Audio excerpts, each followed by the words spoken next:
Happy Monday, everybody. Josh here with On the Wrong Lead. And we don't do this often, but I know, Mark and I looked at the calendar when Assiniboia kind of put out their early stuff, and we saw a couple of Mondays. I know they're not running Monday every week now, but, I know our friends over at Trust the Prophets, they do some stuff on Tuesday, and, I was looking around and I was like, hey, I don't think anyone's streaming Monday night, Mark. You wanna hop on? And Mark, I really had to twist your arm to bet Assiniboia Downs on a Monday night, didn't I? You really did. I mean, it was rough. The arm twist was painful, and no, I basically jumped as quickly as I could at. Oh yeah, let's do that. That'll be fun. Yeah. So I mean, these are kind of fun though. I think we have some of the you're starting to line up with horse racing some of the bigger weekends, right? You're going to get the Belmont coming up, then you're going to have like Saratoga's doing the 4th of July Fest. I know that they're doing it at Saratoga, which is normally a Belmont thing. And then you get right back into the, Saratoga meet starting, here in, we're only, a month away, right? A little over a month away, like 5 weeks. And so it's fun to have a place like Assiniboia, which you don't really have to take so seriously. It's like, hey, I'm going to joke around and fire away at this small little track where the horses run a ton and I get to know them by name. And, you can get home from work and you can cap 7 races here in about 5 minutes. And it's a fun thing to play, right? Yeah, I did not see any Jeff Fafa in this card though. So Jafafa ran, I think, opening weekend, and it's it's one of those things, right? There's certain little Assiniboia trends that you notice, and as we're talking through this card, I'll point out a few of them that I think are playable because certain horses like Jafafa took a ton of money at when he came back, but he happens to train for a certain Wendy Anderson, who's terrible off the long layoffs. So things like that you can always track here. I see Slow and Steady, Mr. Matt Carlson in chat with the Maple Leafs. So I thought it was only fitting that I brought out the Canadian whiskey. So I have a Caribou Crossing here. Another classic example of the bottle at least looks cool. I don't really like this stuff. It's not good, but I think my buddy picked this up for me for like $50. So I'm not gonna complain, but yeah, I'm not a huge fan. But hence why I put a tweet out like, hey, Canadian whiskey is required for Canadian racing. And I said, well, actually not really. When else am I going to drink this stuff? Because I got to figure out a reason to drink this stuff. Although I pulled the bottle out. My wife's like, a moose. And she was very, very excited about the bottle. So she'll probably drink it. I figured you'd break out some of your flavored Crown Royal because that's normally a Josh thing, right? Oh, I could get the peach crown out. That is true. I didn't even think about that, Mark. It fits, right? It does fit. So I looked and I was looking at the bottles of peach crown. My wife's like, why are you looking at my bottles of peach crown over there? No, stop looking at those. Aren't for you. And there's probably like 2 or 3 stashed away. There's probably 1 or 2 open. I think there's 1 in the fridge right now. Yeah, the peach crown stands alone. I think it's the best out of the flavored stuff. We've tried some of the other stuff. Not a huge fan, but I was someplace and they did a mixed drink. There's like a sour apple one, and they did a mixed drink out of that, and it was really good. But it was just like one of those. It didn't taste like anything like what I expected it to taste like, but it was really good. Yeah. I mean, honestly, one of the best uses for that peach crown is just mix it with iced tea, and you get like a sweet peach tea kind of thing. Tea? Yeah, it's good. Okay, I can see that. No.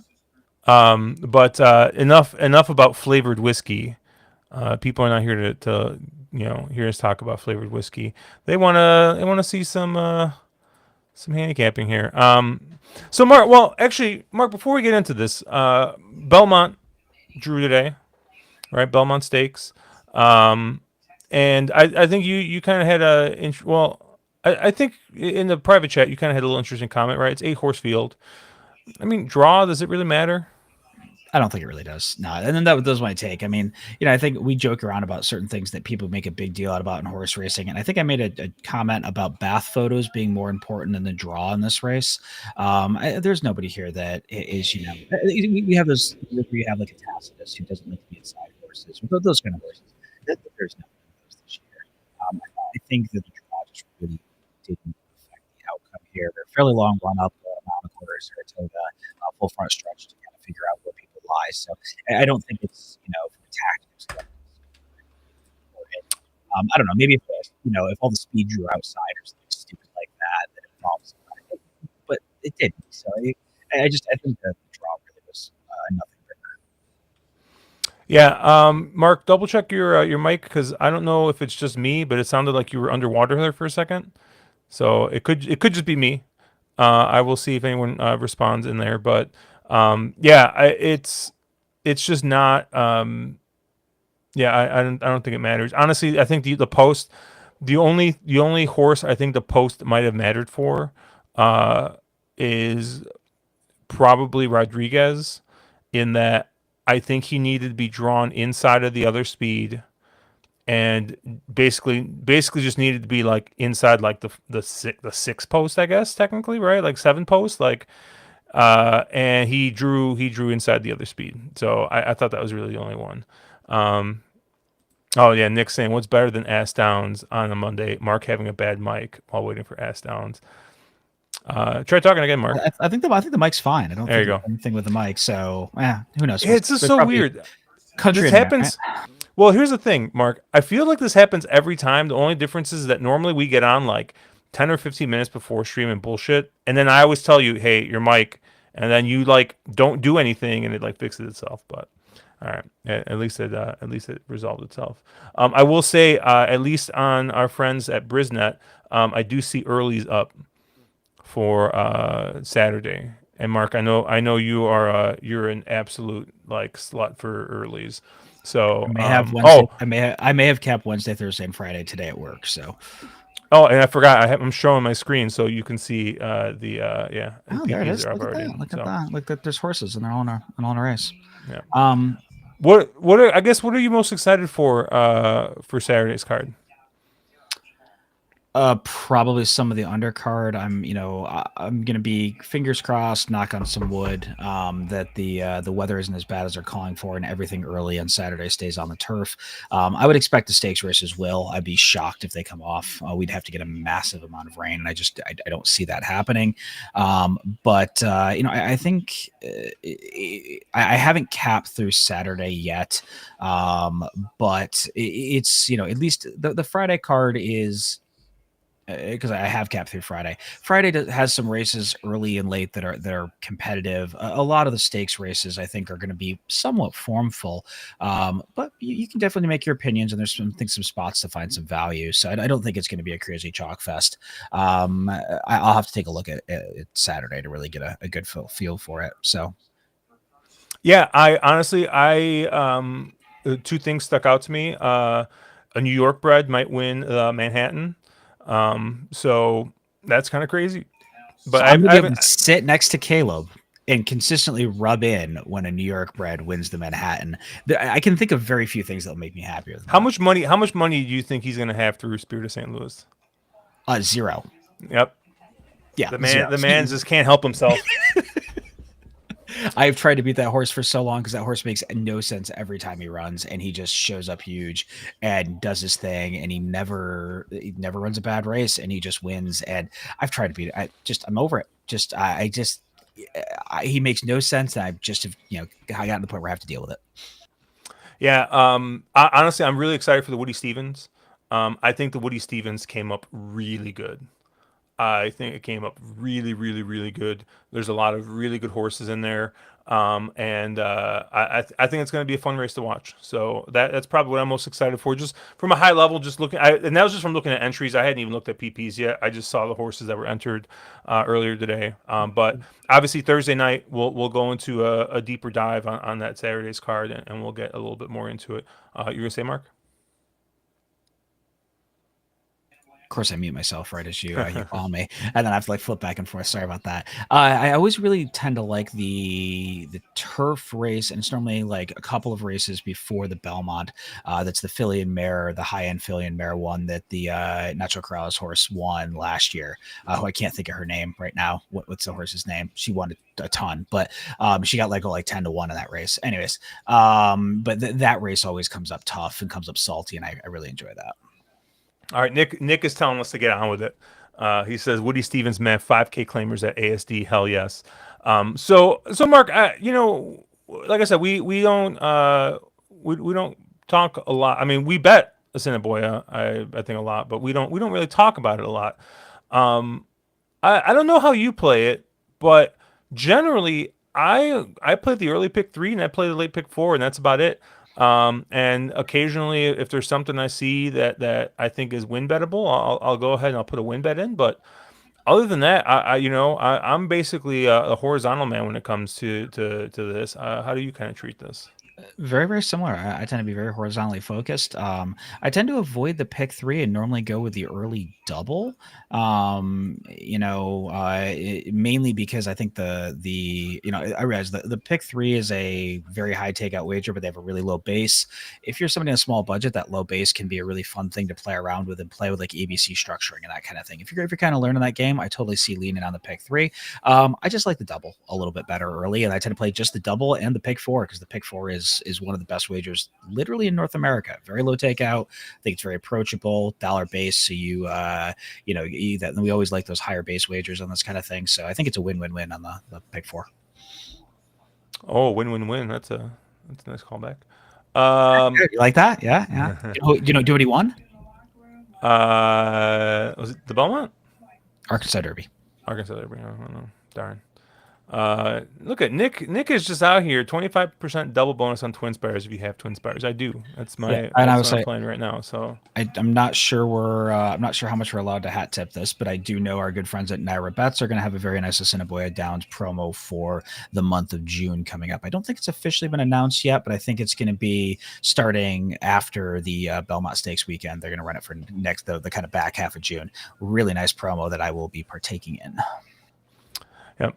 All right, so let's we got about 19 minutes to post, and we'll probably be able to get through at least the first couple races handicapping wise, and then we'll mix in a little bit of the late pick 4 after we get through that. But first race is a 5.5 furlong race, 5,000 claimers, non-winners of 2, we got a field. You saw the E8 and you just singled, didn't you? I mean, it's an E5, but yes, I singled. I thought Mary Who was going to be tough in here. The one I think concern maybe I have is that going against horses that at least have a run here. So coming off the bench here, but I just thought that I don't know, on time form this looked like the best horse. This looked like the horse that was going to be kind of controlling speed in here. I thought that this was gonna be a horse that was gonna kind of be tough to get around. What did you think? Yeah, I think the one horse Mary Who is a complete toss, at least for me. This is a horse that won on debut at Fawner April of 2024. Has 15 total starts, just 1 win, 7 starts at the Assiniboia. Loves to finish second, loves to finish third. Does not like to get it done. Has been bouncing around this sort of class level for quite some time. And this is just the kind of horse I think you just, if you're playing an exacta or a trifecta, 100%. I'd be shocked if this horse isn't end up in the exacta, the trifecta. I think you have to though look for somebody else here.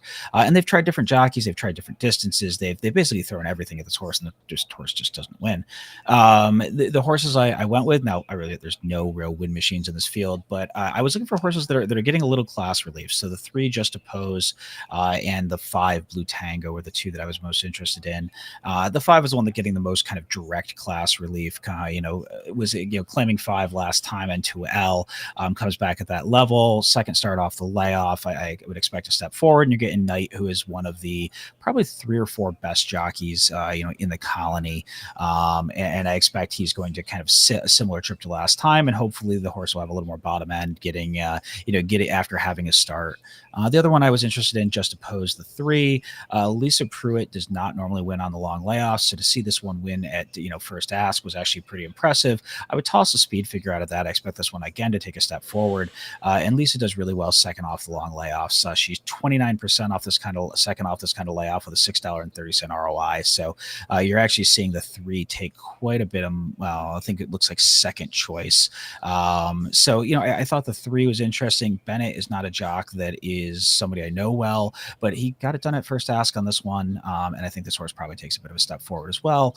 And I think I understand where Josh looking at saying, geez, lone speed. I will say for a bull ring of a track, Assiniboia does play pretty darn fair. So, I don't think that horse, I think the horse is going to get loose, but I think the horse is just going to invent a way to stop. So, my guess is the 3 actually probably goes off your favorite. I'm looking at the early pools, and the 3's got like over half the show pool right now. So my guess is that that's going to be a horse that gets bet down late. If you trust true odds, it looks like the 1's going to be the favorite, but not by much, just by a little bit. But I do find it funny that I pick a horse that is 1 for 15, and you're like, hey, I'm going to take the 1 for 17 horse. Like, I mean, I get it. I trust me. Like, right, horses got a case of seconditis. Yeah. But I mean, dude, like, this is an N2L. Like, these are all horses that hate to win, except for the 3. Except for the 3, okay, who is like sneaking in on some. Like, what are the conditions? Like, how is this horse in here? I've never won 2 races, but how has this horse got 3 wins? The state breds not count, I'm guessing. Yeah, I'm guessing that's what it is. Yeah, either state breds don't count, or I know a lot of these times for those kind of conditions, the maiden for a tag does not count either. So, yeah, I mean, the thing is, I mean, you could also I realize you're giving me crap on the 5 Blue Tango, but I think that's a horse who, if you look at the first vast majority of the starts for that horse, just was way outclassed. And I mean, you can scratch off draw a line through the first 10 starts or 12 starts. And then the horse at least has some recency with a win, last fall. So. All right, we still got 14 minutes here, and I thought that was going to be open and shut race, but apparently you and I see it completely different. So one of us is going to be upset. Well, not that upset. Like I said, the early pick 3 I don't care about. It's the late pick 4 is where the money gets made. 4 is where the money gets made. Exactly. Race 2, we're gonna be going 5.5 furlongs here for fillies and mares 3-year-olds and up, which have never won 3 races. And you got 6 horses in here. Your morning line favorite is the 4 Sabatas. Mark, you end up using this horse?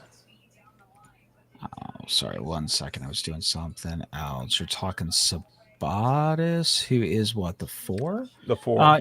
Yeah, I did not use the 4. Okay. This is a new and improved Mark, not using the chalk in the first 2 races. Timeform has got this race as kind of a slow pace, so I had to use one of the horses that might be on the lead, and I thought maybe the 4's got a shot at kind of going forward. I thought the 6 was kind of the other horse that would want to go, yeah, I went with the 4 here. Sabatas is my kind of like top pick, but I actually really like the 1 Danzig Starstorm a bit too. This is a horse that was last coming out of a 1,200 foot race or a 1,200 meter race. Is it 1,200 meter? No, it's 1,200 feet. Yeah, right? No, it's got to be 1,200 meters. No, because 1,200 feet's like a 3 furlong race. Oh, okay, maybe it's 1,200 feet. Okay. or two furlong race or something. That's what they run at, isn't that what do they run at? Those 1070 races are those. So I show that as being a 5.5 furlong race, Oh, Josh. 500 race. So Okay, so it yeah, is yards. Okay. yeah. But anyways, coming off a mixed bred race, basically, right? And I think it's got a couple of races at Assiniboia, most notably the 1-3 back that actually fit in here. Is actually a pretty good race. So, I realized that was kind of a race that kind of came a little bit later in the season, but I mean, that did have a June 11th race last year that also fits in really, really well here. So I don't know. I thought maybe this is kind of a race that's kind of got some sneaky, dirtied up form is coming in. I mean, obviously he's coming in off the long layoff. And, you know, while I think the 4 is got, a little bit of speed, it might go, you never know. Maybe the 1 ends up just kind of breaking out best and trying to go to the lead. So I'm going to use the 1 and the 4 as my only 2 horses in here. Where did you go, Mark? Yeah, so I didn't hate your 1. I mean, I will say the horse has never made the lead any start of her career. But again, this is probably one of the lowest level races she's ever been in a start of her career. So, it wouldn't be surprised if they take a new tact and maybe do try to put this one on the front end. But I had made a clue, or kind of made a comment about Wendy Anderson off the long layoff, and she's just not good on the long layoffs, historically at least. And so, that's, I guess, what gave me the most pause on Dancing with the Stars. But, if you've played attention to Danzig with the Stars is that New York turf horse that won a bunch of races at Saratoga. sorry, This is Danzig Jesus. Starstorm. Wow. I mean, no count. Yeah. Freudian slip there. Yeah. No. So if you pay attention to Assiniboia and you play here quite a bit, shippers, especially early in the meet, really do well here. So I actually ended up with the 2 shippers, the 2 Dogwood Smiley Jane, and the 5 Rogers and Ropers and Wranglers.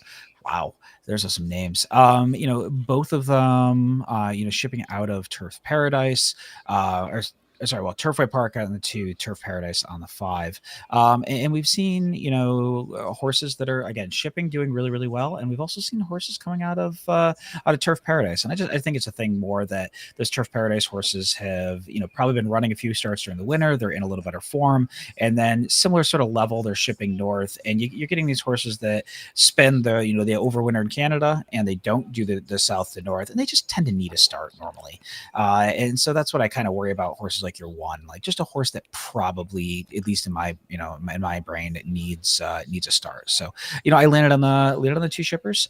Nothing super crazy creative to say there, but I do find it interesting. The Whitehall lands on the 5 as well, I guess, considering it looks like he had some other choices in there. So Yep, I see. We see In decided to show up here on a Monday night. Good to see you back. Slow and steady pulling it off. Past 2 years here, layoff days 121 to 250, 26 runners, 1 winner. I wonder if that's the 1 winner. Was that the 1 winner last that was that the we winner talked last about? week that boomed me. Yeah. So good old mascot got the database to pull that kind of stuff. Yeah, that's historically been, and she's not the only trainer that has that stat. There's a few of these Assiniboia only trainers that have very similar stats, and I don't know the reasoning behind it, but it just seems like they all have a bit of a hard time. They sort of race them into form. I see Adam F here saying, "Great program. Thanks for bringing the show to this track." Yeah, no problem. We love playing this track. I mean, we play this track. We play this track every week. If you're in the Discord, we're normally playing this. I love playing night track, so I play this. I play a bit of Mountaineer every once in a while. Honestly, I know we're talking to Assiniboia, but I think one of the sneaky. Oh, okay. My 7 got boomed anyways at Mountaineer. I mean, he went off at 1-5 and lost. So good thing I was not going to run that back. But one of the sneaky, actually good bets, like that I've noticed, is the late double at Mountaineer, which is the last 2 races, right? Mountaineer doesn't run doubles every race. They run them. I think they they run it the first and second race, I think, and the I think they only run an early and a late. They go to a very yeah. old school type of way of doing it. Yep. Normally they do. I think because they had extra turf races, they ran one between races 3 and 4.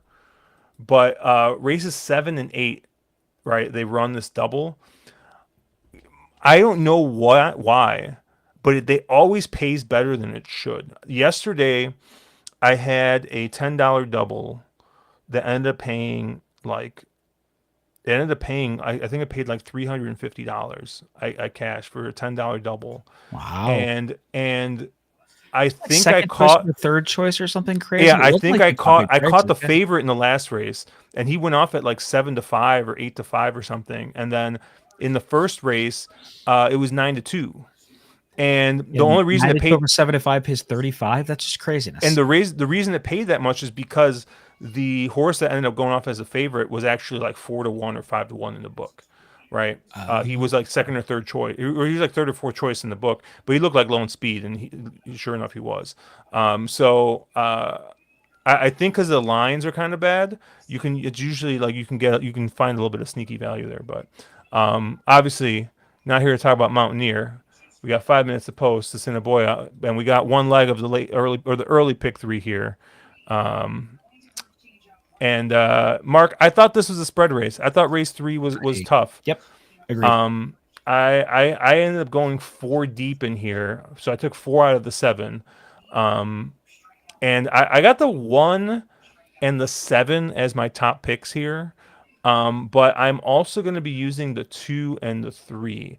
So I think I'm kind of covering my bases in that I'm taking, I think, what are the 2 speed horses, and I'm taking the closers in here. And obviously, when I've talked about this before, right? I play like a waterfall method kind of thing. So like, I basically play like a caveman ticket, and then I just press my A's. So like I right, I'm a little bit more leveraged to the 1 and the 7 in here, but I really thought the 2 and the 3 they look a little bit slower, I think, than the 1 and the 7, but I think pace wise they get a little bit of advantage because this is another race that doesn't seem like it has a ton of speed.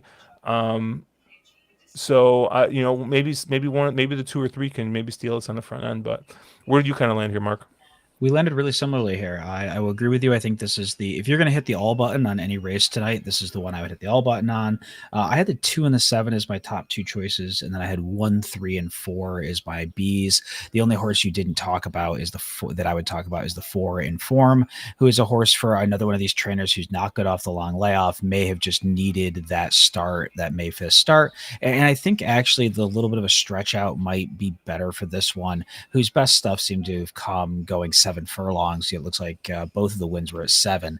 So that 5 might have been a little bit sharp, and this one being able to pay out that speed a little bit might be beneficial. So, but besides that, I think we're on pretty much the same horses.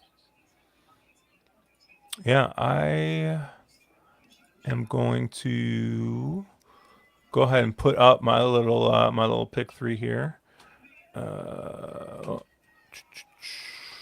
we got it 1, 1, 4, 1, 7. Just remember they do run on Gulfstream Park time, so you probably got 7 or 8 minutes. Yeah. But figure it'll be a little bit easier to kind of see it there. But that's basically what I'm doing here. I got the 1 with the 1-4 and the 1-7, and then and that's like my main ticket. And then I have another ticket with the 1-4, the 1-2-3-7 on it. So if I get the 1 or 7, I hit it twice. For a couple of bucks, I think I'm playing it for $2 base. I think because it's a $32 bet total, whatever I got in there. But yeah, I got a lot of faith. I got a lot of it all of it going through this one. And if I get boomed, I get boomed, and we move on to the late pick 4 here. But where you kind of land, Mark? Yeah, so I just played a double. I played a 3-5 over 2-5 daily double.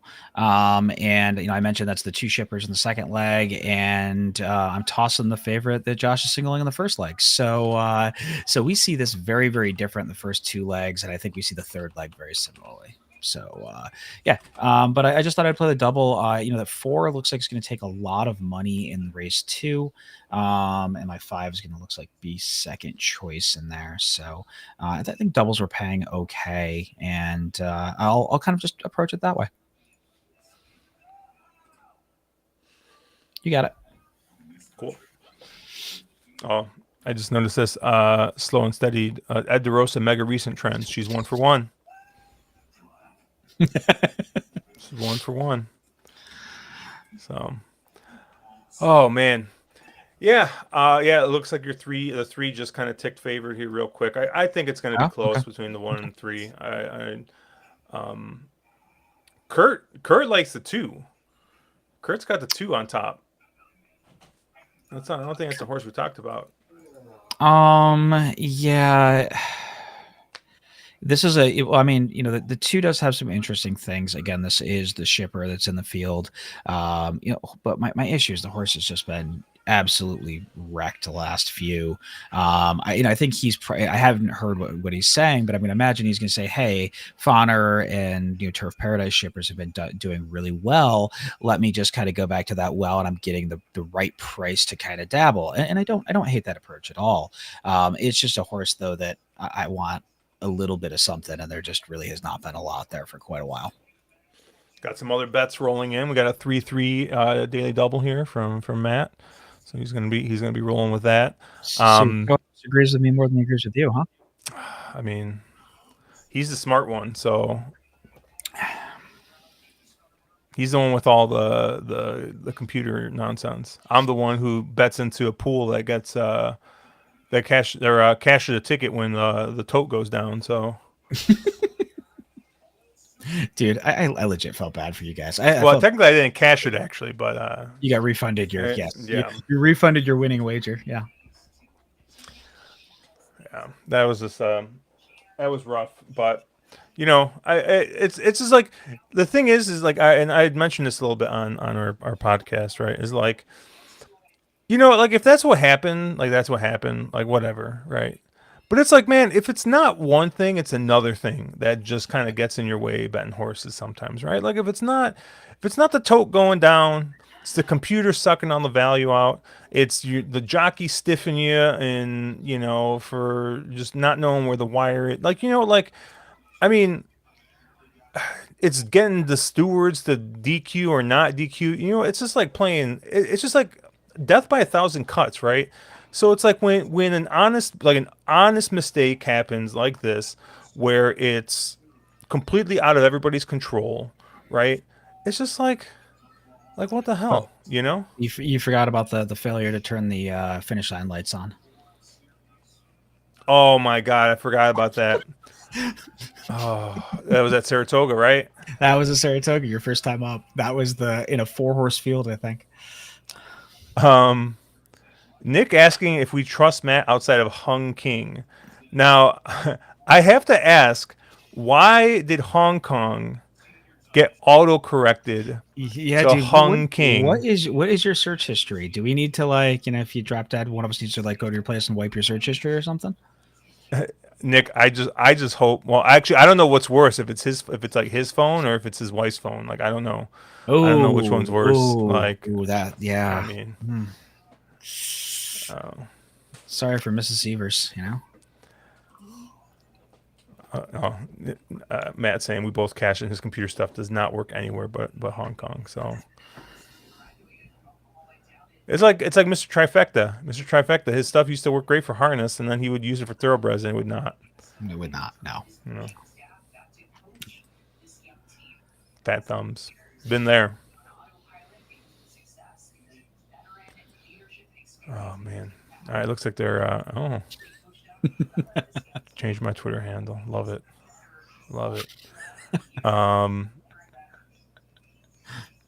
I think they're finally going to post here. They are. I always forget, right? They get 0 minutes to post, and then what flashes up? The 2 minutes to post. Yeah. I do love how excited they are, though. Like they're always like their announcer is just the best announcer in all of horse racing. He is calling bottom of the barrel terrible racing, and he couldn't be happier. Just loving it, All right, and it's post time. Or is it party time?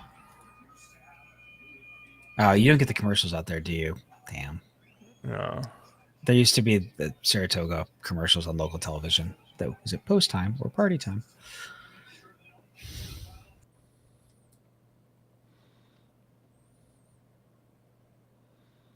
You still got a minute or two here. Oh, it's loading in. Yeah, this just feels like the kind of field where they're going to have some sort of gate load issue.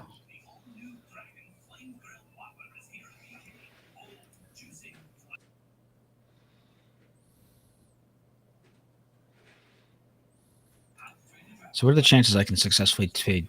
Well, this 5 you said, or the 3 might be the favorite. Yeah, okay. Looks like you're gonna be right, Josh. He's even money now. I'm 3-2. Not that I feel like super great about it. I would much prefer my horse is the one getting bet. If I'm the I mean, to a point. I guess it's not that I don't want to get value, but like, I don't know. Now seeing. Oh yeah, it's 4-5 and 5-2. Okay, Yep. well let's hope I'm right. Wow, all the late money on the 3. Oh, and the 4. Oh, 4 We flips. just reared up. Yep, you were right. Why did you jinx it? Why did you jinx it? I didn't mean to jinx it. It just happened. My goodness. Longest price on, oh, not the longest price on the board. Second longest price on the board. 4 is going to be a scratch. I would assume.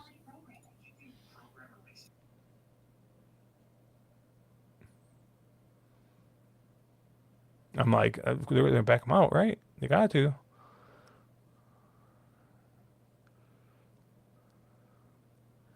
What? Okay, there we go. Lead scratch in the form. Well, yeah, I figured as much. Oh man, as usual.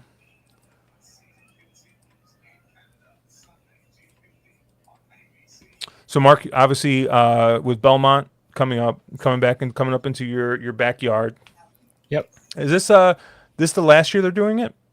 Yeah, it's supposed to be the last year. It looks like the Belmont, they're going to have, I mean, they're ahead of schedule actually on the Belmont new location, or the, I shouldn't say new location, the new facility construction.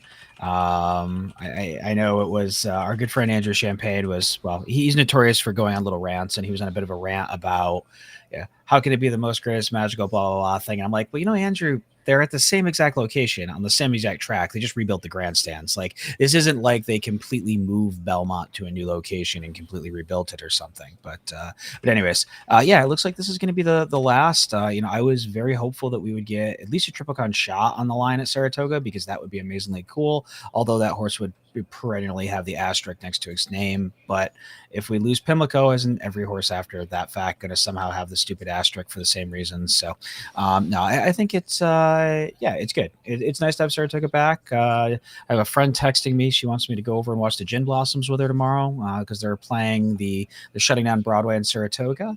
Or sorry, Wednesday. They're shutting down Broadway in Saratoga, which could be cool to, you know, go see a free concert on Broadway. Might go over and do that. But no, it's a fun kind of happening time. So although ticket sales this year were not quite what they have been other years, which has not been good for me. Yeah, interesting. It looks like that 2026 has got a shot to run at Saratoga still.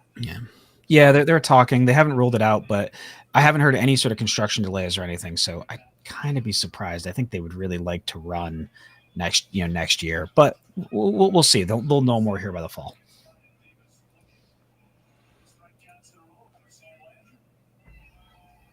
Looks like we're reloading. Yeah, it looks like Pat McKenna basically came out today and said that they'll be announcing its location in the next couple of weeks. Oh, so, okay. Good for him. Yeah. You know, for anybody not following, there are a lot of people very upset with the ticketing process this year.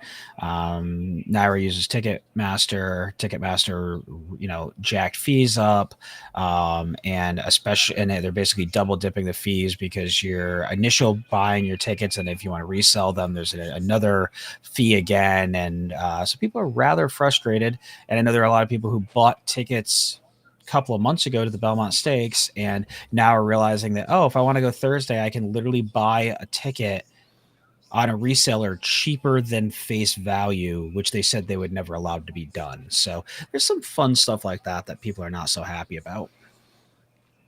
Yeah, it'll be interesting to see how it goes. Like I really wanted to go this year, but obviously just did not work out with PTO and just with Andrew Champagne's wedding and a bunch of other stuff. But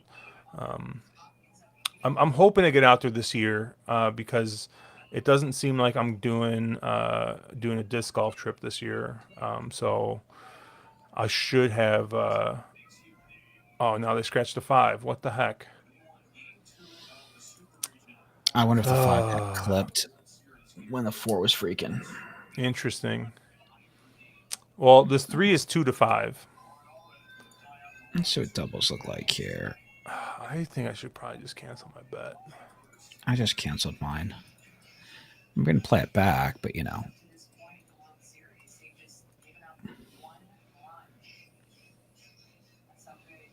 Are they going to actually run this race? Like, what is going on here? You know. They're on Central Canadian time. Okay, they're actually loading in now. Goodness gracious, man. Yeah, you're right. I don't think I can play this. I'm going to skip this for now. Yeah, you know what? I'm going to play a real cheap pick 3. Why not?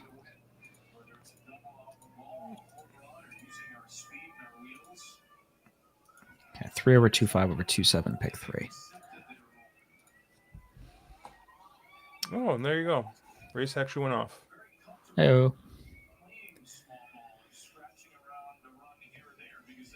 Well, as we thought, Josh is 1 right to the front. We'll say that the smaller field size in these types of races does make it so that the cheap speed is even more dangerous, right? I mean, that's how it always is. I always feel like in small fields, speed's even better. Yep, I would agree. And he's just scooting away. Just walking on the front end. 3's going to get going and try to track him down here.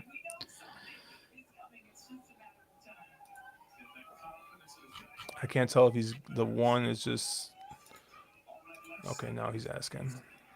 He's asking, but yeah, 1 is going to do what he likes to do. Well, maybe not. Hang. Yeah, he's going to hang. Yep. There goes the 3. Yeah. Sorry, man. Easy as he wants.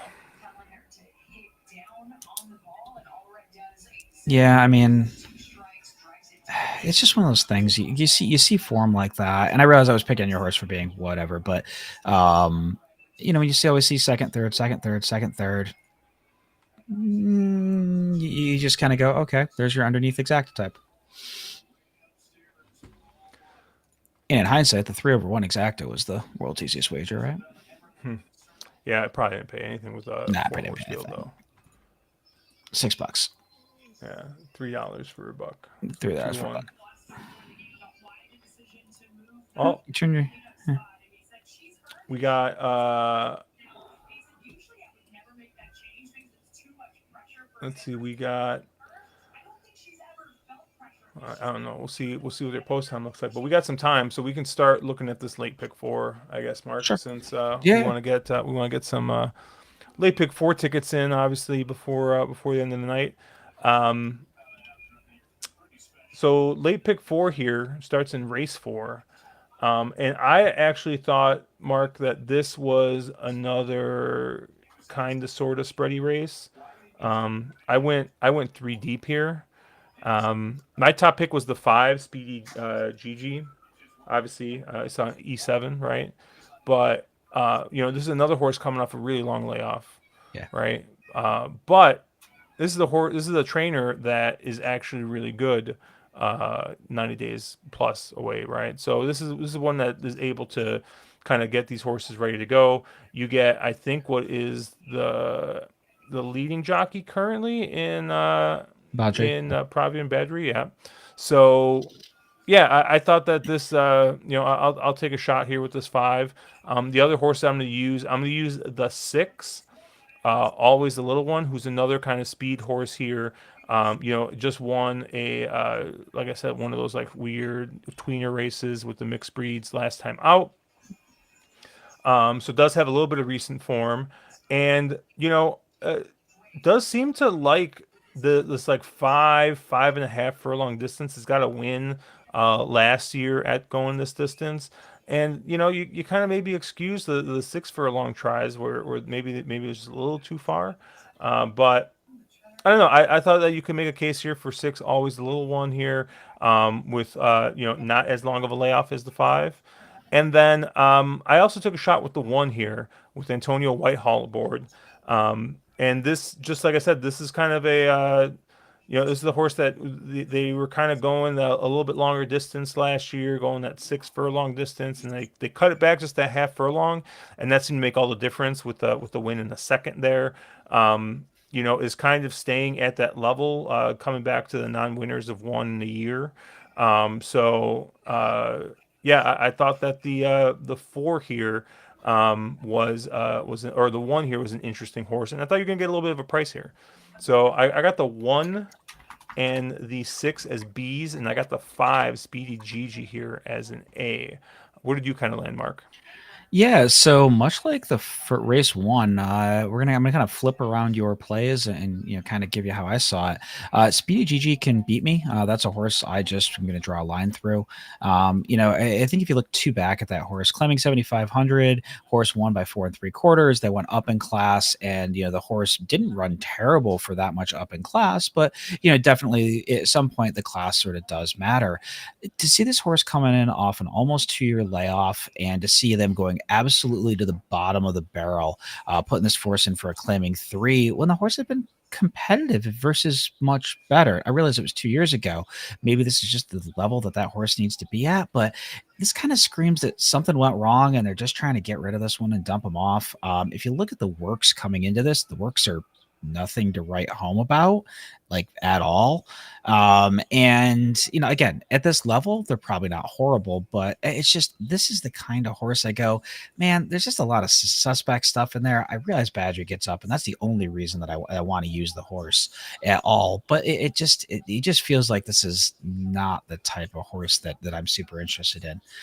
The 6 that you mentioned, though, always a Little One, is definitely my first choice. All the reasons that you mentioned. Another trainer that's good off the long layoff. You're getting Bell aboard, who is a very solid local jock. Horse has a lot of speed, and if the front end kind of holds together, I think I prefer the 6 as a horse on the front end over the 5. And I also did like the fact that the 6 comes in. Yes, they're out of town, but off 2 wins, September, last fall. So this is a horse that does like to get their photo taken, right? Like this is a horse that does like to win races, and I always like to see that. And the other horse that I'm really interested in is the 1 horse that you did mention for I think all the reasons you mentioned. Interesting to see Whitehall gets back aboard. He had ridden this one a few times.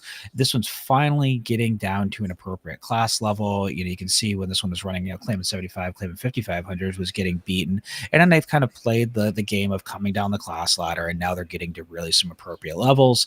Rick Wise is very, very good off the long layoff as well. So I thought Savage Love was very interesting. So I have the 1 and the 6 as my 2 A's.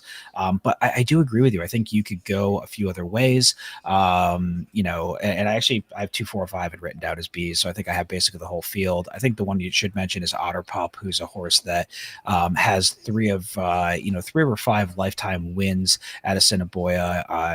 She got up here and they finally found some, she was a much better horse a couple years ago, running up here, after shipping up from Golden Gate. But, she's one that does seem to get this trip or enjoy this trip and does enjoy the goings at Assiniboia. She may need to start. This may just be a kind of a tune-up race for her, but she's one that I thought was a little interesting in here as well. Yeah, 3 for 5 here at Assiniboia, so is definitely kind of maybe a horse for course in this race here. All right, let's move on to race 5, which is going to be 5.5 furlong maiden race, $20,000 maiden, and I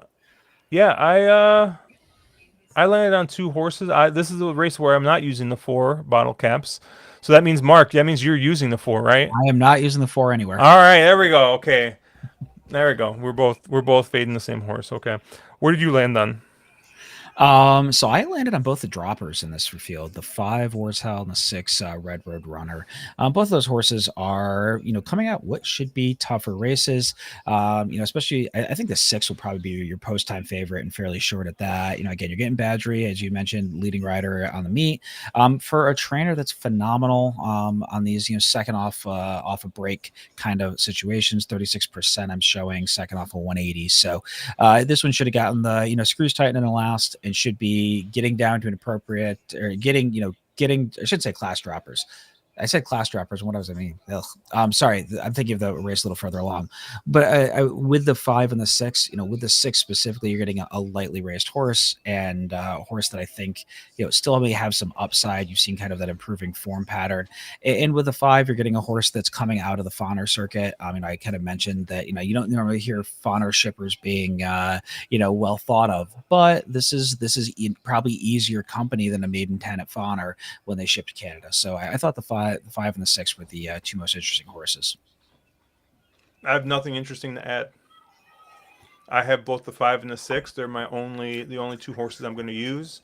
And yeah, I just think that they look like the fastest horses here. I think um, the four doesn't really look all that great, and this horse is going to take a bunch of money.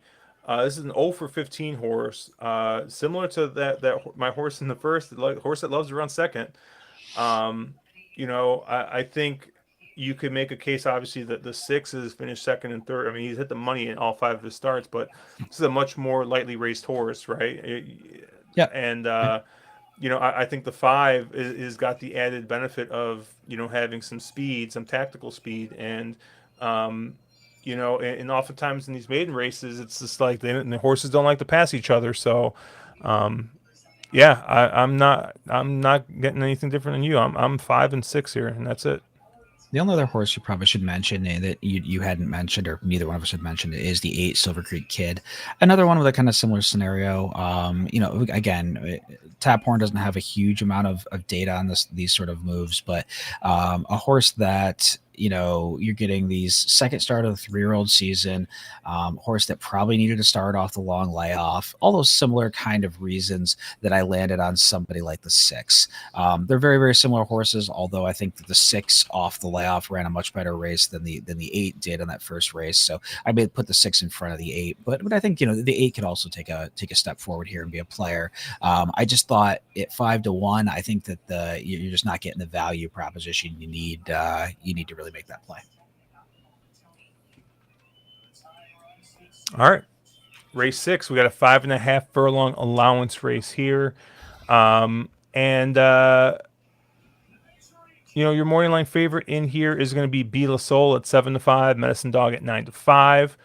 4-1 on Better Luck Next Time, 8-1 on Prince of the Prairie, double digits on the rest of the field. I really like this 4 Air Force Reserve, and this is the 20-1 on the morning line. And Mark, you're smiling, which makes me think that you might like this horse a little bit, which means we're not getting 20-1. You're not going to get 20-1, and if you want to use the 1 for 22, you have fun, bud. Oh, you're not going to be on it. Okay, cool. I like the 4 Air Force Reserve. I think might be lone speed out there. But hey, like you were saying, Mark, speed isn't everything at Assiniboia, even though I think it should be. And then I mean, outside of that, I mean, I think the 1 obviously looks like. All right, it looks like the horse to beat here. I mean, this is a horse that was running a Colonial and Presque Isle, came to Assiniboia, won by 5.5 lengths. And then the 6 Medicine Dog is a horse that if he runs anywhere close to his debut, is basically the fastest horse in this field, but has not run back to that debut figure in the 3 starts he's had since. Maybe he just wants shorter, but they did try 5.5, and he didn't seem to run back to that number there. So maybe it's just was a one and done there, but I think that figure needs to be respected. So I got the 1, 4, and 6 here. Where did you land, Mark? I think I'm just going to single the one and move on. I mean, you're getting Badgery up for Kepler, and that's basically the Chad Rat of Assiniboia. They're 56% together the last year with a positive ROI somehow. Keplin's 35% to start the meet. Everything out of his barn has just been running. This one broke at first ask, and I do not normally like maiden breakers, first time versus winners, but I just don't think there's a ton in here. Horse runs that last maiden breaker race and probably wins this. Kaplan's 44% right back. He tends to spot these horses second time out in pretty. It's interesting. He's 44% with $1.93 ROI. So actually a negative ROI. So he seems to kind of very aggressively spot these horses. So I would imagine this is kind of a tune up, and they're probably going to try to find this one a stakes up here at some place. So I think Be the Soul is probably going to be, I don't know, 1-5, something like that. And I think probably your likely winner in this race. I did look at other horses. I looked at your 4 for a real long time. I thought the horse had some figures. The horse just doesn't win. And then there's some other horses. I thought Medicine Dog was interesting, but I don't think the horse is getting the DO juice in Canada, but it's crazy to see a Windstar homebred that now is in the Jason Granot barn that's running at Assiniboia. Is an interesting horse just in being an out of town horse here. And there's an argument to be made that I think to where you were going, maybe they just shipped this one to Canada because they can get needed softer company, wanted to go a little shorter, wasn't good enough to run at some tracks in the States that have this trip, and he's getting Lasix here as well. So there's definitely some things to like on Medicine Dog. And the other horse I thought was a little bit interesting was the 2 horse Better Luck Next Time, who I don't think you mentioned, but this is a horse that they, that last race was a fairly decent race. Yes, Badgery does get off, but you're getting Nile, who's a pretty decent jock, and Michael Null is really good. Again, second off, 36% going second off the long layoff. So if you figure that last race was a tune up and the horse takes a little bit of a step forward here, isn't much slower than something like what the 1 ran. So I thought the 2 was a little interesting in here as well. Yeah, I did see Sloan said he'd say he's on the 4. Best of luck.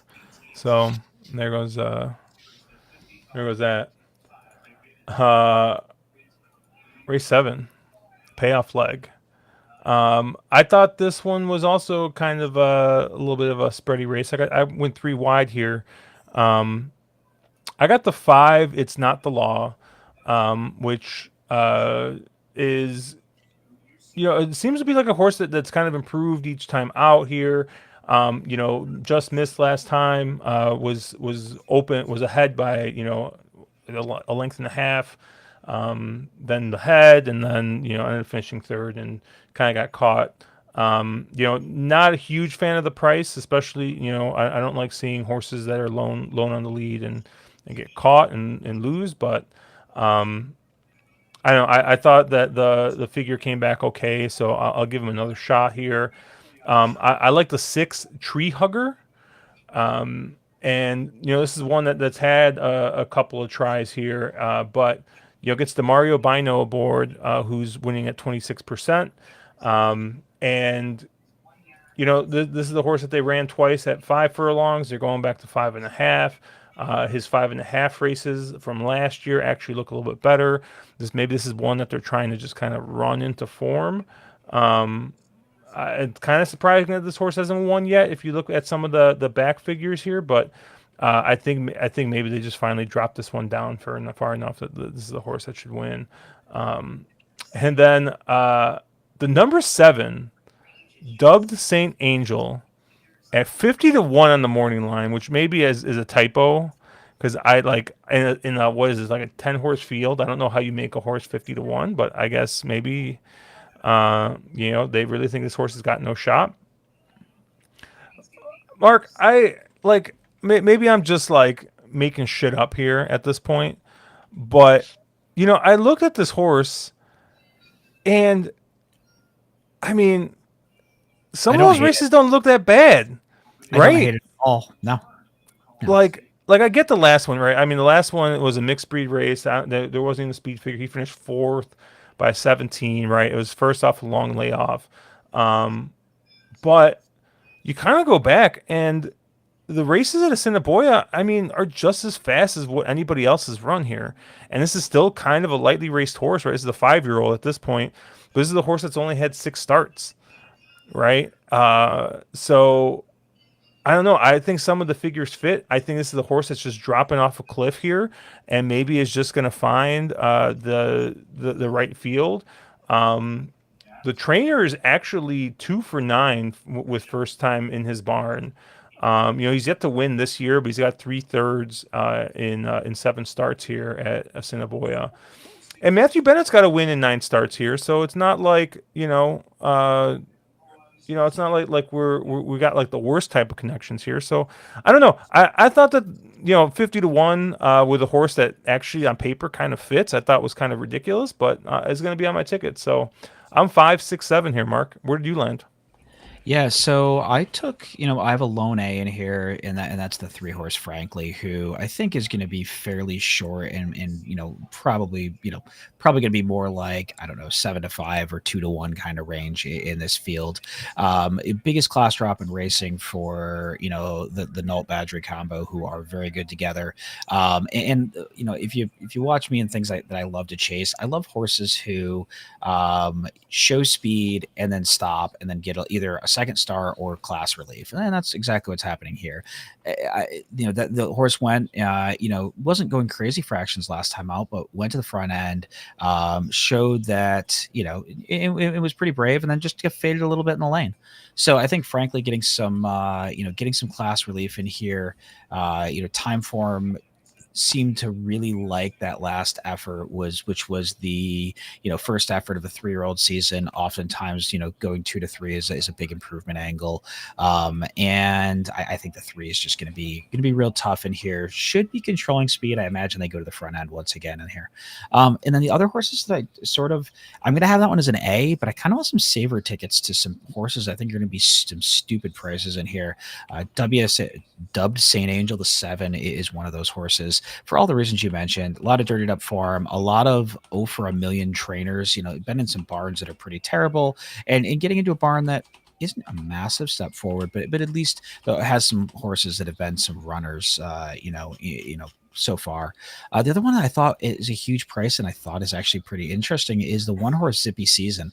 Another one of these horses that's an out of town shipper, getting a ton of class relief in here, has some races that if you go a couple of back to some of those Sammy Houston races, some of those Sam Houston races at this kind of a level fit in here with this field pretty darn decently, and you're going to get a huge price on this kind of horse. So I thought Zippy Season in here was a little bit usable. I'm trying to think what else did I have in here that was interesting. Another one I thought that was a little bit interesting was Awesome Wildcat, who's another horse that I think has been in some pretty bad barns, had some sort of the 8 horses been in some pretty bad barns, had some dirty up form, gets that second start at Assiniboia, so and is getting quite a bit of class relief, probably getting down to a more appropriate level this time.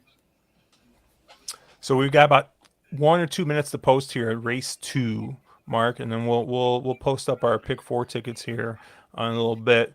I think I'm gonna take a shot with this one. I'm looking at the prices, right? The 4 is 3 to 2. I think the 4 I absolutely can win here, but I think the 1's price is just too good right now at 7 to 1. So I got a little win bet here on this 1 at 7 to 1. You doing anything here, Mark?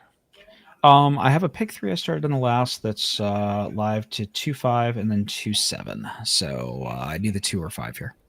Okay.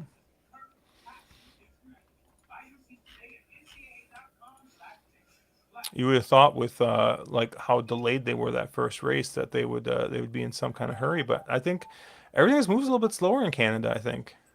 It's the whole molasses thing, right? So, Mark, with Saratoga, obviously this week, and then we got a couple weeks off, and then 4th of July weekend, we're right back up at Saratoga, huh? For a special little 4th of July Stars and Stripes weekend. They're going to be doing up at Saratoga as well. You're gonna be on track for that? Probably to some degree, because I think the fourth falls on a Friday, so they're gonna do like a Friday Saturday thing. I'll probably be around for it. Yeah, I mean, why not? It's for me. It's just so easy and convenient, and I can run over for the day, or and I can go over for the day, watch fireworks in Saratoga, whatever. So probably, yeah, probably something. Get over there at least a little bit. I'm not sure what the cards look like. What's the big Fourth of July race? I think they have a firecracker race, but I'm trying to remember. There's something else that normally falls that weekend. That's a big deal. Well, dude, I don't know if you saw this, but they completely mauled the normal stake schedule. Did they? Yeah. Ooh, So, I'm embarrassed. 4th of July week, they're going to ride the Victory Ride on July 3rd, Okay. the Wild Applause. But wait, what was the Sky, they're running the Schuylerville on the 4th. Oh, they moved it way forward. Okay. Yeah. They used to run that on opening day, right? Yeah, or the Yeah. opening weekend normally. Yeah. Yeah. The Suburban, so the Okay. Suburban, the Belmont Derby, the Harvey Pack, the Manila, and the Schuylerville are what they're Well, running 4th of July weekend. speaking of the Belmont Derby, there is it's part of that triple series of the long distance turf races. They have the Belmont Derby Invitational on Friday. We should get a live stream of Caleb capping that. It is a 2 mile turf race. I can think of nothing I would more enjoy watching than Caleb trying to cap a 2 mile turf race. Oh yeah, what is it? The Saratoga Belmont Derby Invitational or something they call it, or Belmont Derby no, Invitational. what the heck is it? Belmont Gold Cup. Belmont Belmont. Gold Cup, 16 furlongs on the turf. Okay. Is that the one on Friday or on Saturday? June 6th. So what is that, Friday? Yeah, Friday. Okay. Okay. Yeah. Interesting race, by the way. Very, very, Hmm. very cool race. I think. Well, I'm assuming Aragona made the lines, and if Aragona made the lines, he's normally the best in the business. But his lines in that race are a little sus. Matt is on the 3 here. He says bad horses can win bad races. So he likes the 3 at 15 to 1. I thought we could. This is the Hong Kong guy saying that. I thought Hong Kong Mm-hmm. didn't have bad races. Oh yeah, they absolutely have bad races. They absolutely do. It's just that the best part is it's all there, since the class system, right? It's all bad. If there's a bad horse in the field, that means they're all bad. Russ is on the 5 in race 2, so he's with you here, Mark. He's riding with you. Yeah. Oh, they're finally hustling in the gate. Let's see what kind of fuckery we got here. See this 6 flipping the gate like the 4 did. Like what the heck? And then hey, let's scratch the 3 too. Like You sound a little salty, Josh. I'm not salty, but I do need to look at Mountaineer Race 7 for this the best double. The best double in horse racing. The best double in horse racing, apparently. I thought the Golden hour, move to the side.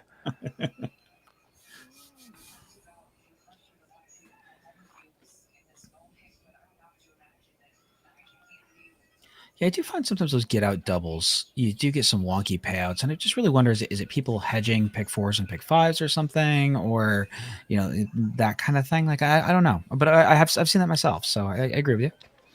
Yeah, I like the 4 in race 7 at Mountaineer, so I'm gonna see what these probables look like, but I will be doubling out of that 4. We'll see. As they're trying to load in the gate here. Oh yeah, I'd love to see it. The favorite does like not want to load. Oh, never mind. That's a 3. But they got the gate open for the 4. Try and trick them.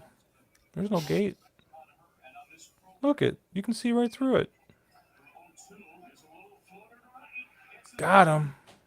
Shut that gate.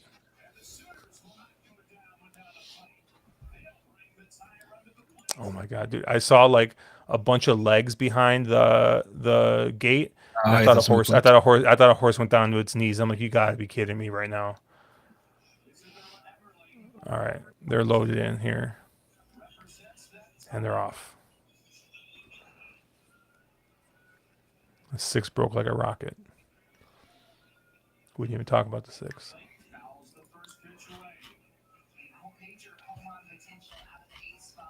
Got the horse written down as a B. That's all right though. We saw this. We saw this last race.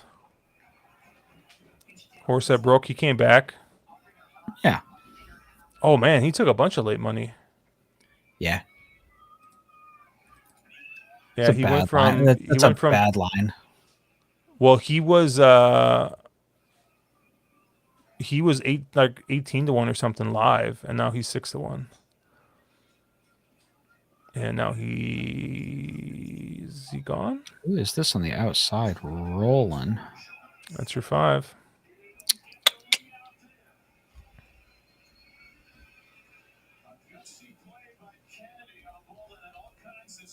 Your 5 looks like he's gone. Your 2's coming. I guess I should have played the exacta, huh? There you go.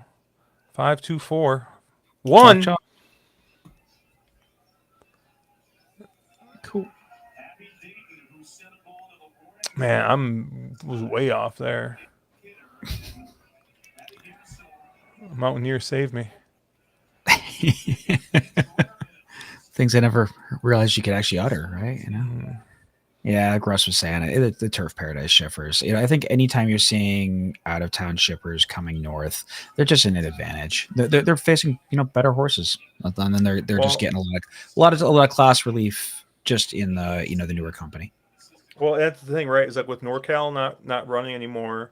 Yeah, I mean most of them actually, or a bunch of them found some races at Santa Anita now that they're carting those North Cal bred or North Cal races in Santa Anita, but I have to imagine a bunch of them went to Turf Paradise if they could. I mean you'd have that's to think, right? yeah. Or Emerald Downs now, maybe even. But Emerald, Evangeline, some of the Louisiana tracks I would imagine absorbed them as well. So like there's a lot of places for them to go at that lower level. Fields have been real good at Los Alamitos, and I know some of them did end up there. But yeah, no, there was definitely a while where if you had horses that couldn't cut it at a level or they sort of run through their conditions at Golden Gate, they would then ship them to Assiniboia. And for a while, I remember this is probably Matt Sanis and I were chatting about this. This is probably 3-4 years ago. They just betting Golden Gate shippers were winning at like 35 or 40% at Assiniboia, and every time they were just not taking money because nobody knew who they were, and it was just absolutely hilarious. It was a lot of fun there for a month or so. All right. Wow, the Zacta paid 21. Ugh, way too easy.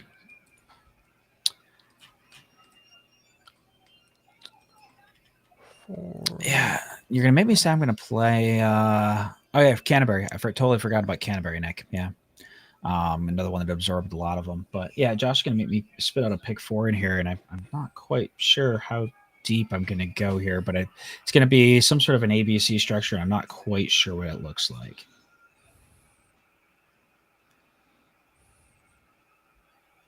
Well, I probably know what it's gonna look like.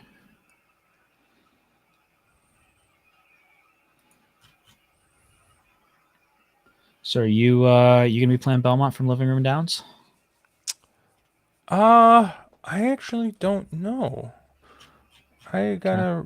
What am I? No, I'm actually gonna be. Well, yes. Somewhat. I'm going to be at a birthday party, but I'm gonna be at a birthday party with my brother, at my brother's house. So we'll have Belmont on. Yeah, of course. It'll be on. Yeah, Okay. we'll be good. Give me a fun Belmont though, because I'm in a couple tournaments, so that'll be fun. Got myself a nice cheap entry, which was cool, and have some more stuff to do, which is always fun. Yeah. When you those good old you get blown out of a pick 5 leg 1, and then you feel like, geez, I need to fire something right back. But if you're in a tournament, it doesn't feel as bad. So. So let's see these probables.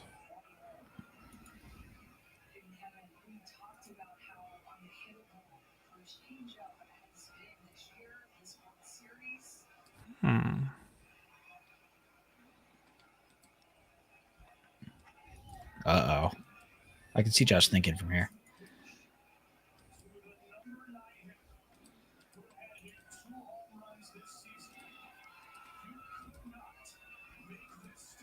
Oh, and also just because I feel like I need to give a PSA for the audience here. The pick 5 is coming up here. Do not play it. It is a jackpot. It is, unless it is the worst bet in wagering. They're amazingly player unfriendly, and do not play jackpot pick 5s. Just don't do it. Wait for the pick 4 that's low takeout and player friendly. Support the smart wagers. That's all. And Nice and simple. I mean, I think everyone will tell you that. And then Yeah. the 1 or 2 times a year where they have the force out, you can go ahead, fire away at the pick 5. Fire away. It's a great wager. So I got my ticket up here, Mark. Some semblance of this. Pick 4. I got the 5 in race 4. Here's my lone A. With the 1-6 is B's. 5-6, 1-4-6, 3-5-6 with the 7. This is a pretty hefty ticket. I think the total structure is $88. No, $90. But I will say, and I think we talk about wagers that pay way better than they deserve to. There's been this pick 4 has been paying very well given the prices. You get like 2 favorites and 2 like 5 or 1 6-1 type horses, and suddenly you get a 2K pick 4. Like it's been paying really well. So I think if you're in that kind of structure, you're fine there. Yeah. And then I mean, especially when I hit this late double at Mountaineer, I'm gonna be feeling real good.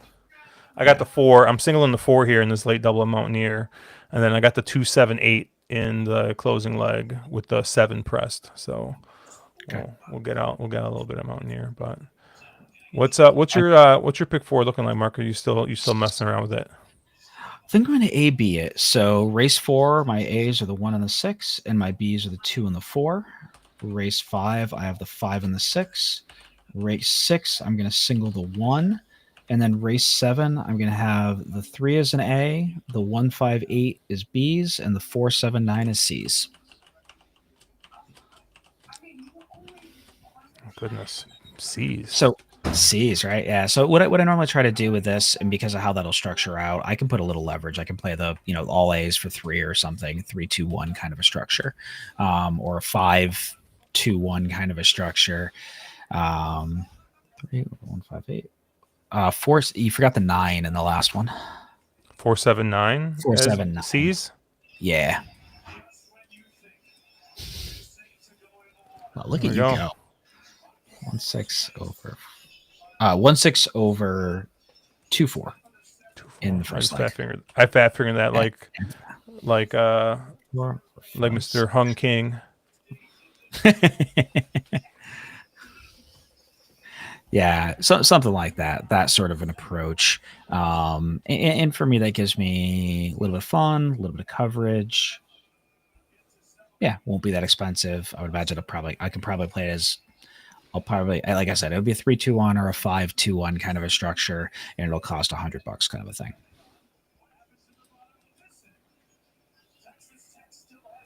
I swear. Yeah, we can we both hit? No. Yeah. 1, 6. Okay. 5, 6. Yeah. 1. Okay. Oh yeah. We can both hit. Okay. With it. Yeah. We can both hit. That's great. Yeah. So I have my A's pressed up 2x, but nothing too crazy. So, and like I said, this will if we cash a couple $100, we'll be happy. We're not looking to get rich off this thing. And hey, if we're both live to that 7 in that last race, then we're going to be rooting for that 7. Yeah, we are. For probably a stupid amount. So I thought you were gonna say for like 2 seconds.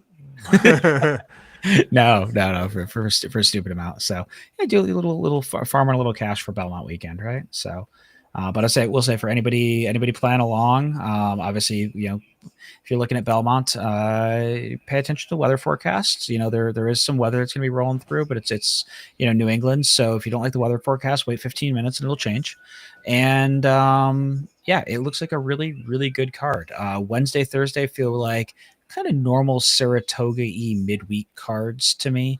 I think Wednesday is a New York State bred feature day, and then Thursday is just kind of it feels like a generic Saratoga Thursday, and then Friday all of a sudden gets real good. Lots of stakes action, a lot of horse names that you're like, oh, I haven't seen that one in a while, and some big names are running, so that should be a lot of fun.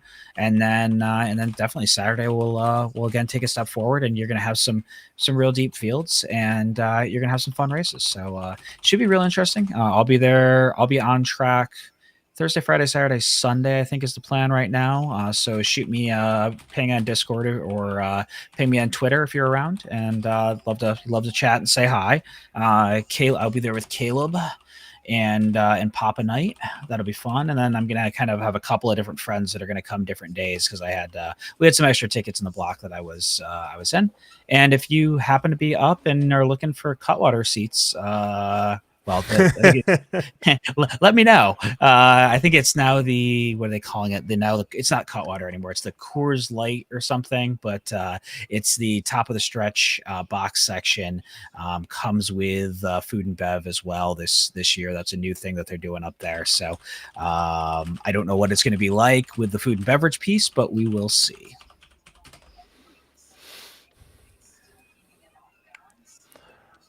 All right. So, Mark, here in race 3, what do you got? 2 or 7 in a pick 3. So I just have it for $1. It was just more of it's a $4 play. So I mean, that's probably the smart thing with everybody scratching and everything. So, yeah. Wish I left the double on, but I didn't. What are you gonna do? I mean, it couldn't have paid that much. It paid, I don't know, $4 or something stupid. Yeah. 480. Yeah, but I would have had it for 20 times. I mean, that's something.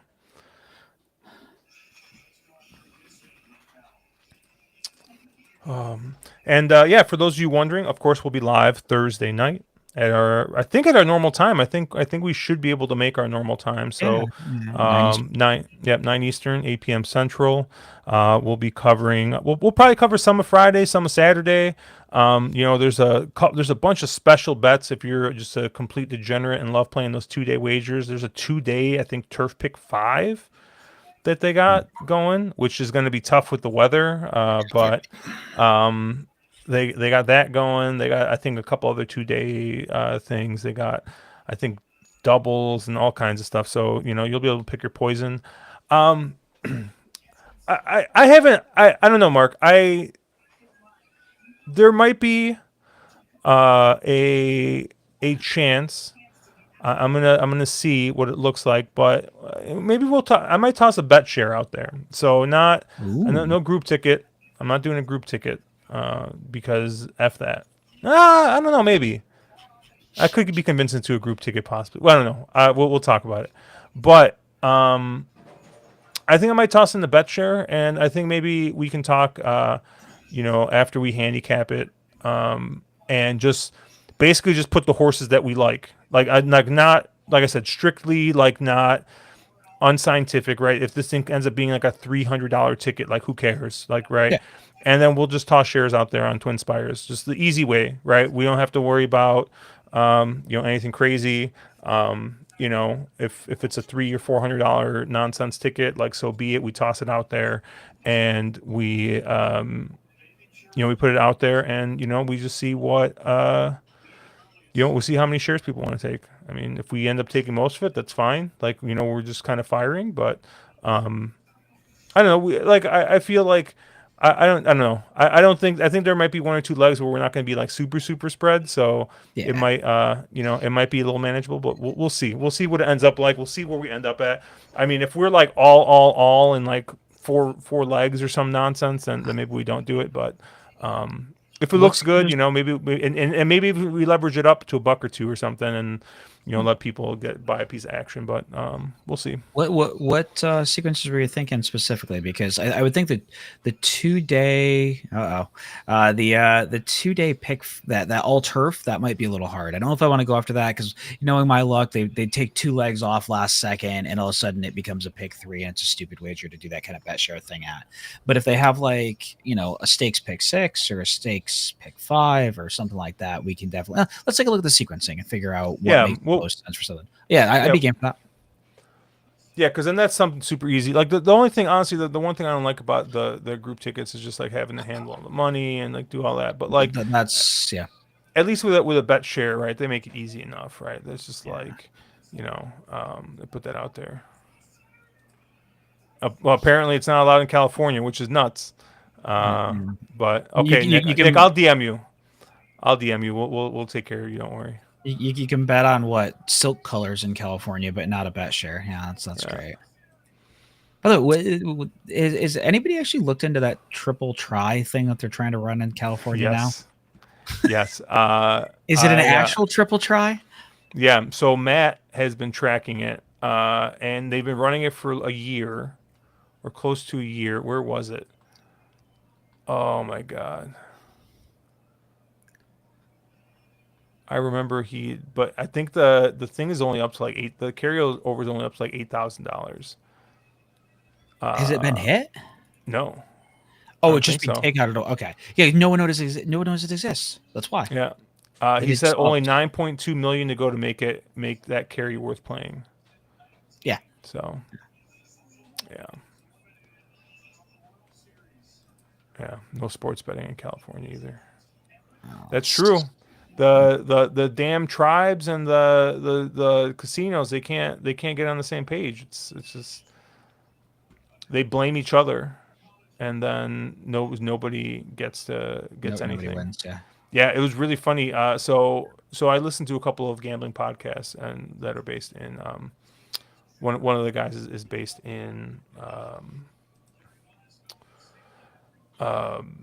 California, and they like were talking about how basically like all of the ads were like the two groups attacking each other, and like one was like, hey, don't like basically like don't let this revenue leave the state, like blah blah, like all this other stuff.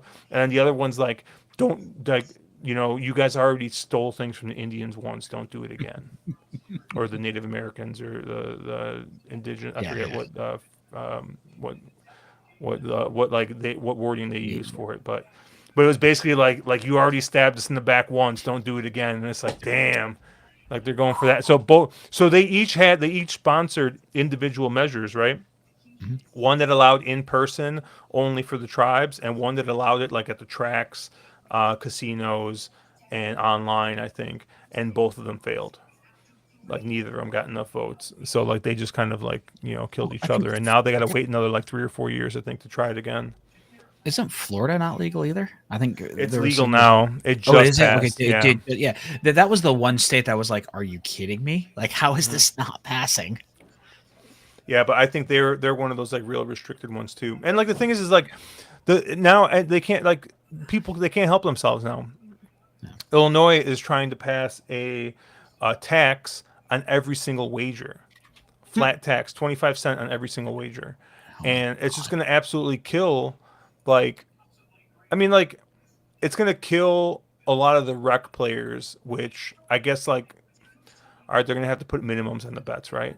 But like, I got a buddy who like he just like every once in a while he's got like he's like betting like 25 cent, 50 cent like nonsense like you Hmm. know, 200 to 1, 300 to 1 parlays. And like, that's his like thing for fun, right? He's just playing, it's like playing like cheap scratchers, right? Like cheap lotto tickets.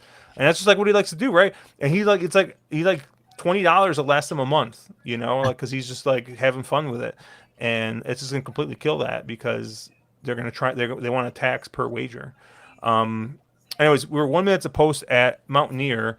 I got my single here, kind of highlighted here, the four hard money muchachos, and right? This is the horse that's got a win going a mile here, 4 back, and obviously off the layoff, has run 3 okay races, um, but I just think that there's a shot that he just kind of gets out there on the front. Luis Negron's 22% on the meet right now. He's 32% with Jose Silva. Jose Silva's 28% on the meet. I mean, I don't think that the connections get any better. Now, granted, the 5 here had a really, really good figure last time out that kind of came out of nowhere a little bit. And he won by 9 lengths. But U Barn, so I got a little bit of a fade there. Um, some of these other horses, right? Negron gets off the 6 to get on the 4, and he was taking some money. Yeah, I'm gonna take a shot here with the 4 single and see where it goes. And beautiful, the 4 goes straight to the lead, and he's gonna clear pretty easy. So let's see if we can get out double at Mountaineer 2 nights in a row here. He's kind of sitting in like just off the rail in the 2 path, sitting all right. 24 and 4, or 24 and like 3 technically, I guess. He's kind of sitting. He's in like the 2 or 3 path because the 5's coming up the rail. So I don't know if he thinks maybe the rail's bad. The 5 is kind of struggling a little bit on the rail. Or he's just got like real terrible action. I can't tell. It's Mountaineer. I would go for the That latter. is Mountaineer. Okay, good point. Oh no, the 4. Oh, maybe not. I thought the 4 was about to pack it in, but now he actually asked, and the 4 is kind of spurting clear a little bit. I think the 5 is the danger on the outside. Let's see if this guy. Let's see if Luis. Yes, the pro float out. Come on. Oh, you should have floated out more. No. 5's gone. Oh. Oh. 5's not gone. Yes. We get a Mountaineer hang job. Oh man, that was. I don't know how that 4 hung on. That was ridiculous. We got a 3-1 to start this double. There you go. I got the 2, 7, 8 in the next race. Nice. So, and I'm 2x to the 7.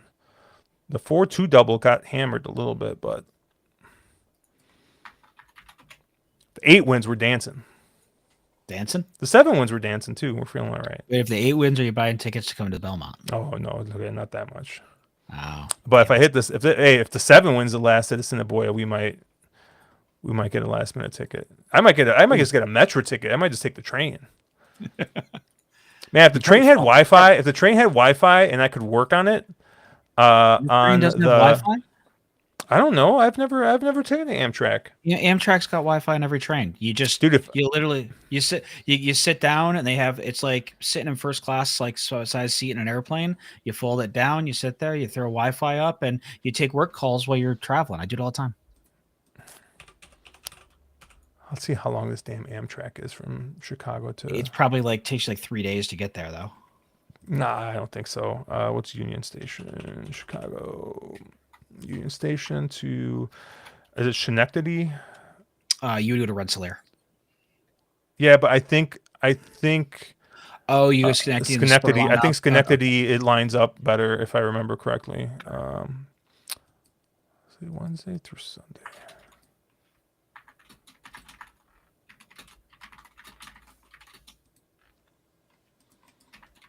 Yes, we're looking up Amtrak trains.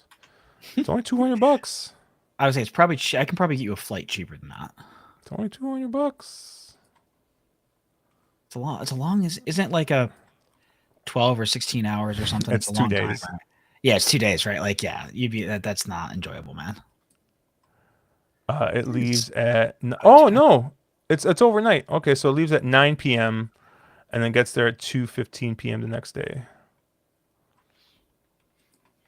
Yeah, Okay, that's so not it's great. like That's not great. no,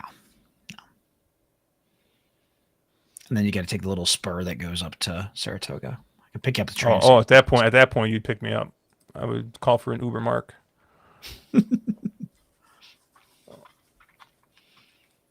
But I think they do have a beverage car on those trains. Oh, Gary found this out. He was very happy when he found the beverage train.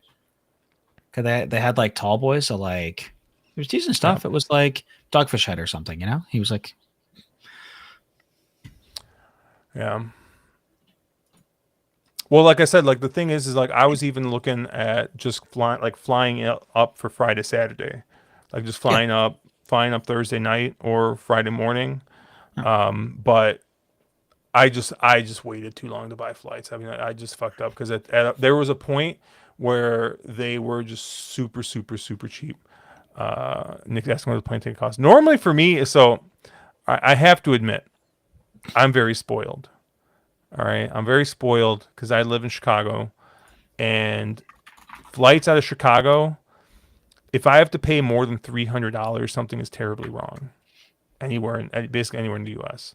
I frequently fly to Vegas for like $200 round trip on like yeah. It Southwest or cheaps. United. Like not even like on Spirit or anything like any nonsense like that. But yeah, the Albany. It just I don't know. It was kind of expensive. It was kind of weird. And then there was like a week where they shot down like $150. You also have to remember as well that Josh will not travel anywhere unless it's a direct flight. He Yeah. will not. He doesn't do layovers. It's got to be a direct from Chicago to wherever he's going, or he's not gonna. No. He's quite the airplane princess. It's about 1,000 right now if you wanted to go for this weekend via flight. It's funny that you do that because, like, dude, I just spent my flight out and back to California was 1,600, All and right, that's they're just off kind at of like that's just Assiniboia kind of here. normal. Like, you know, They're off at Assiniboia. The 3 just went to the lead. Mark, what do you need here? 2 or 7. 2.7, but it's paying peanuts. Yeah, I mean, But hey, it's good to see one go through the hoop on Belmont Stakes Week. it is. It is. I will agree with that. I thought this was probably the most wide open race on the card. So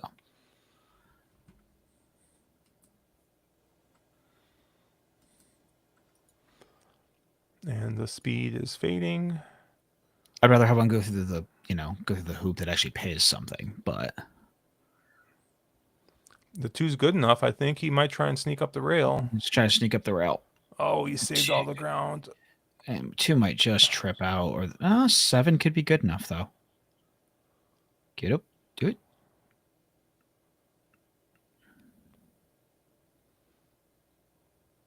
That 7 Is is that so washy. sweat on the horse? Yeah, horse is super washy. Holy cow. I was like, what is it? I was like, is that like a different piece of equipment or something? Like, no, Nope. man, that horse is all sweat up. Oh, Tail yeah. of it's a tail of a coddy. Yep. There's certain pedigree lines that are very prone to it. Tail of a coddy happens to be one of them. That's the Shacklefords are the same way. They tend to get a little. They tend to get hot and bothered. Mm-hmm.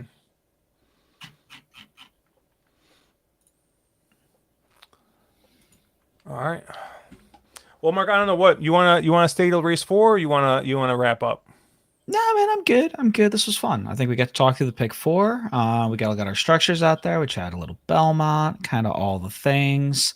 I'm good, man. I'm good. I think it was a nice time. It's always kind of fun to hop on and do these. I'll have to do them more often. We've got up some decent attendance, so it's nice to see some people hopping on, chatting a little bit of the cheapest of the cheap on Belmont Stakes Week, which is kind of fun. Yep. I mean, these are always fun to do. We'll take a look at the schedule ahead, and maybe next Monday we'll try and get some of the other Assiniboia gang out here. Like maybe like I wanted to ask Matthew DeSantis, but this is not the week Not to the week ask to ask. Matthew DeSantis. So I didn't even float the idea. next Monday is probably not going to be the day either. He's going to need a Yeah. couple of days to recover. He posted to all of us his media schedule for the next like 4 days. He is on like 6 or 8 either TV or radio shows a day for like every day, and it's like, dude, that is so much. That's just brutal. So the man is he's phenomenal at doing it. We all love him. He's the nicest human being you'd ever want to meet. But he is a busy boy for this week. Yeah, I'll ask the Trust the Prophets guys maybe next time too. Like I said, this was impromptu. This was literally me today, this morning, like realizing Assiniboia was running, and I'm like, hey, I don't think anyone's streaming today, and I'm like, hey, let's put something together. So You we'll said plan this this out a little morning, bit better. you pinged me at 1:12 p.m. It felt like the morning. Yeah, thank you guys for hanging out. Obviously, check us out at ontherwronglead.com, at wrong_lead on Twitter. We will be live on Thursday at our normal time to talk Belmont Stakes weekend. We will have an episode of Drank and Champagne up at some point this week. Honestly, I might talk to Andrew. We might do that one live too, Wednesday night. It'll be a little bit later because we usually record around 9 p.m. Pacific time. So it's a pretty late one. But it's a big card, big weekend, and I know Andrew has feelings about Saratoga and Belmont being at Saratoga, and I think it'd be be some good fun. But yep, no better streams than Ass Downs. So shout out Nick Sievers, Nick, who says if there's a horse racing stream, he's in chat somewhere. And We he's appreciate proven Nick. it. We do appreciate Nick. Actually, we appreciate all you guys. So thank you. So Nick Sievers, Rex, Russ, Slow and Steadied. Who else we got in here? I saw was in here. Adam F. Ryan Vega. So I think I caught everybody. But thank you guys for showing up in chat. Make sure you like and subscribe, and we'll catch you guys on Thursday. Have a good week.